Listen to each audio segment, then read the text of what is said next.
In 1977, Mattel Toys started an electronics division and released the world's first microprocessor-based handheld games. The same year, Atari released the Atari 2600 video game system. Mattel Electronics started development on its own video game system, Intellivision. Test marketed in 1979, it was officially introduced in 1980. Initially, Mattel stressed that Intellivision was intelligent television, not a toy, but the cornerstone of a home computer system that would be as educational as it was entertaining. However, Mattel quickly discovered that driving the sales of Intellivision were its screen graphics, which were higher resolution than the Atari 2600. Mattel capitalized on this with a blitz of TV and print ads that featured side-by-side comparisons of the Atari and Intellivision systems. Sales of Intellivision skyrocketed. The video game wars had begun.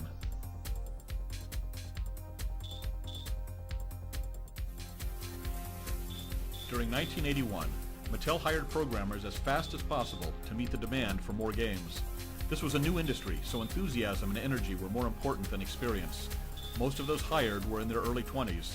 For many, designing Intellivision games was their first job. A TV Guide profile of the Intellivision programmers dubbed them the Blue Sky Rangers. So many people were arriving, there was no place to put them. Throughout Mattel's headquarters in Hawthorne, California, pockets of Intellivision programmers were crammed wherever some extra office space could be found. Early in 1982, the staff was moved into a warehouse down the block from the main Mattel building.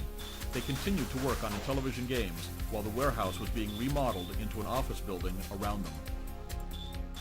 With Intellivision racking up phenomenal sales, Mattel attacked the market aggressively. A voice module was announced that would add synthesized speech to new games. M-Network, translations of Intellivision games on the Atari 2600, was introduced. In 1982, the rate of hiring was increased.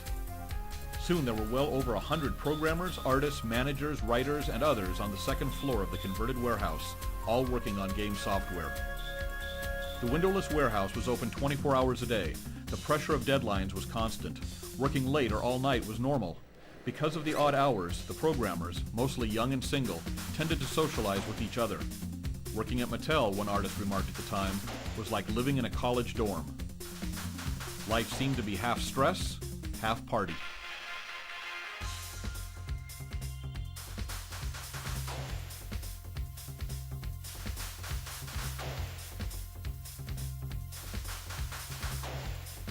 Half stress, half party was a good description of the video game industry in general.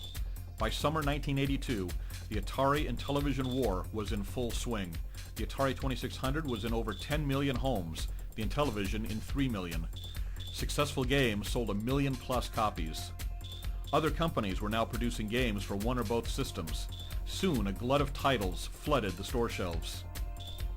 Competition was growing increasingly cutthroat. Many of the games in this glut of titles were rushed to market and were of poor quality. Disappointed consumers turned their television sets from video games to the hot new thing, MTV. But Mattel stepped up development and hiring. Intellivision 2 was introduced. It would play existing Intellivision cartridges and, with the optional System Changer module, also play Atari 2600 cartridges. The Intellivision 3 was announced as the answer to the new higher-resolution ColecoVision system. Intellivision 3 would play existing Intellivision cartridges at normal resolution, plus new higher-resolution cartridges. M-Network expanded into computer games for the IBM PC and Apple II. A new programming division was opened in Taiwan to handle the overflow from California. Another programming division was opened in the south of France to develop games for Intellivision's fast-growing European market. The early keyboard component, which had only been released in test markets, was replaced by the Entertainment Computer System. And Mattel Electronics' new, non-Intellivision computer system, the Aquarius, made its debut. This aggressive and expensive development took its toll. Mattel Electronics started posting massive losses. It was hoped that the spending would pay off once the new product hit the market. The June 1983 Consumer Electronics Show in Chicago was expected to be the turnaround. Mattel Electronics made a huge splash.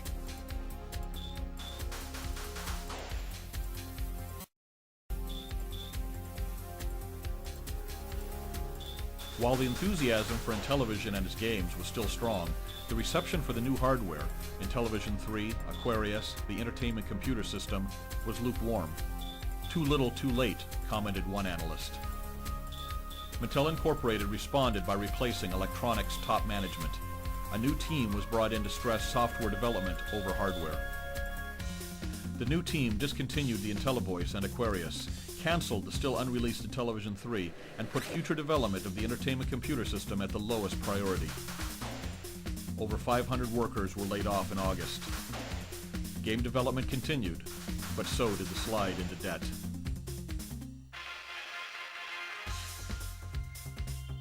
In October 1983, Mattel Electronics announced losses of over $280 million for the year.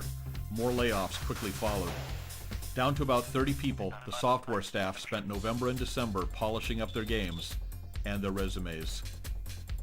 The remaining programmers were laid off January 20th, 1984. They threw a wake for Intellivision. But Intellivision refused to die. The former marketing VP for Mattel Electronics bought the rights to the system and started INTV Corporation. INTV contracted with some of the original programmers to create new Intellivision games.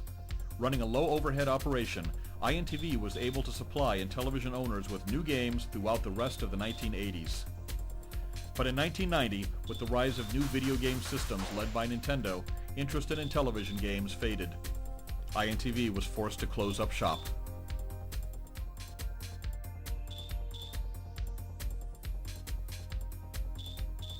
The Blue Sky Rangers, however, lived on. The original programmers, many still working in the game industry, regularly got together for reunions and parties.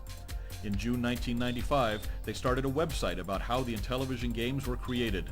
The response was overwhelming. Thousands of fans who grew up with Intellivision wrote in, wanting to play the games again. So Intellivision Productions Incorporated was formed to bring the original games to new platforms and to new generations.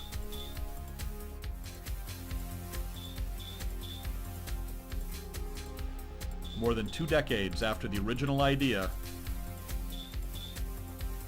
Intellivision lives.